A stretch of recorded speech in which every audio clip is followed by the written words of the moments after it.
We have now Karel, Samec, who will review very quickly what was said on ADS targets. Okay, so my summing up will be very rapid. I've allowed myself to take this slide out of Wolmutter's presentation, which I think is quite relevant.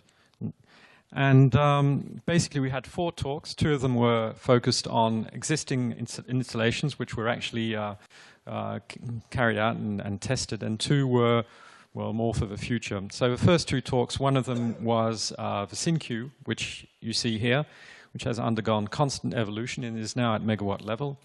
The second one was on MegaPi, which was the first megawatt level spallation source in the world, operated with liquid metal. We then had 2 contributions which were a bit more theoretical. The third contribution was from a gentleman from Venezuela who showed us a coupling of an ADS and an MSR, which he called an AD MSR, which was an interesting concept. It raised some questions. I think the questions were constructive, and he fully took it as such. And finally, we had a contribution from Virginia where apparently a consortium is being set up to exploit accelerator technology and also to make better use of the various nuclear resources in that state. Now, since we have little time, if I just go back to the actual practical experimentation that has taken place, most of it must be said at PSI. What we have seen is that we're reaching the limit in terms of water-cooled targets at PSI. So it seems like there's a natural limit of around about a megawatt, which is still a very high level. With a 1 megawatt spallation source, you can still do quite a lot with an ADS. The MegaPi project, of course, promises to go far beyond that. And here at CERN, we actually developed it a little bit further, and we've got a 4 megawatt concept down in the poster session if you want to have a look at it. So it's really, I think, the tendency in the future to go to liquid metal if you want to go to higher levels of neutron flux in particular. And this is quite possible. It's something that has been fully tested. So in conclusion, I'd like to say that as far as the spallation targets are concerned and the coupling of a spallation target with a cyclotron, one of the major objections that has been raised in the past is, oh, you're not doing something that is feasible at a large scale. In German, they say die großtechnische Machbarkeit, so the feasibility at a large scale. This has been abundantly proven by the various experiments at PSI. We had an accelerator, a real accelerator, something that is not on paper. We had a real spallation target. It's not on paper. Both of these were linked. They operated at megawatt level, which is sufficient for an ADS. And they did so very successfully in the case of MegaPi for a full 4 months. And they're doing right now the same job at a slightly lower level at 1 megawatt, but it's still a very high level using conventional technology. And they're doing that quite successfully. Thank you, Karel.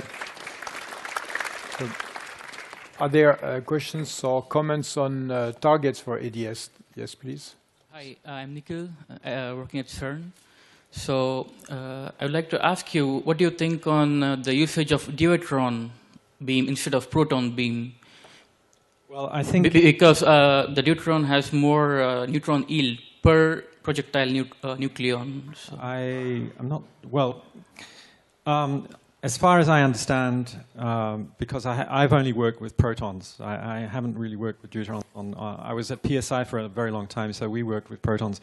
My understanding is that with deuterons, you have a very, very shallow penetration of a beam. So this might be a problem.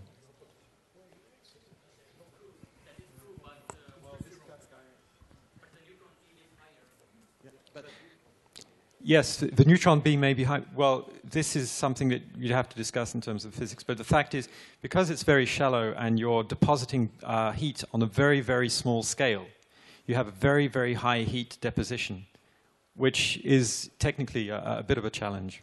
I think one of the most important items is that you do have beam losses when you accelerate. the beams. Now with the deuteron, you have a neutron. And if you lose the neutron, you activate your whole accelerator and beam lines. And I think this is really the main issue with accelerating deuteron beams at these high intensities. So apart from the technological difficulties in extracting the heat from the deposited heat in the spallation target because of special features for ions, light ions, in the way light ions deposit their heat in with material.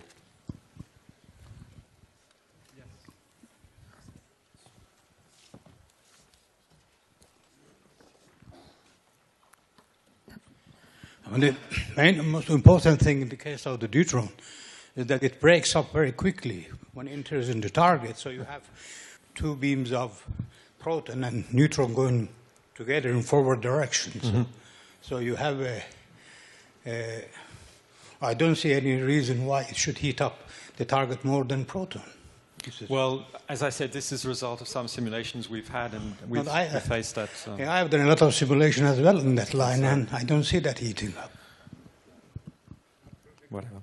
I mean, okay, we can show you some simulation results if you want. I have a memory of a very small deposition.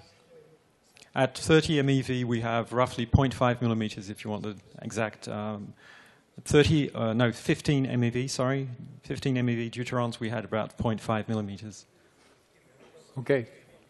Well, there might be other consideration for the choice of proton in terms of the how easy it is to make a high current beam and to accelerate it cleanly.